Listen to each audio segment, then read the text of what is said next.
যাই মায়ের কাছ থেকে ঘুরে আসি।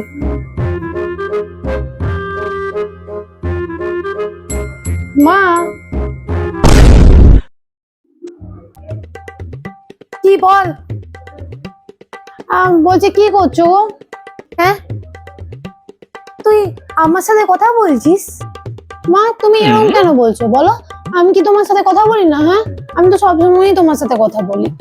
না মানে ওই নিজের ওই ডিব্বা ফোনটাকে নিয়ে তো সারাদিন বসে থাকিস। আরে আমার দিকে তো সেরকম তাকাস না, কথা বলো তো দূরের কথা। তাই আর কি ভাবলাম তুই আমার সাথে কথা বলছিস। কি ভাগ্য আমার। আরে না, আমি বলছিলাম কি যে তোমায় কিছু হেল্প করে দেবো। বাবা, তুই হেল্প করবি? হ্যাঁ করব।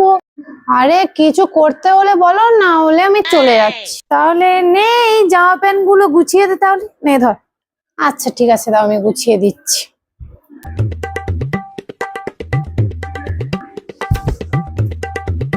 এই নাও মা, আমার হয়ে গেছে সবগুলো গোছানো, নাও ধরো। আর একটা কাজ শোন না, ওই যে আরে মা, আমি ওই ফোনটা চার্জে দিয়ে এসেছিলাম তো, ওই জন্য এসে তোমার সাথে কথা বলছিলাম। ঠিক আছে, আমি এখন আসছি, আমার মনে হয় এতক্ষণ চার্জটা হয়ে গেছে। ঠিক আছে, আমি আবার পরে কথা বলবো তোমার সাথে, ঠিক আছে?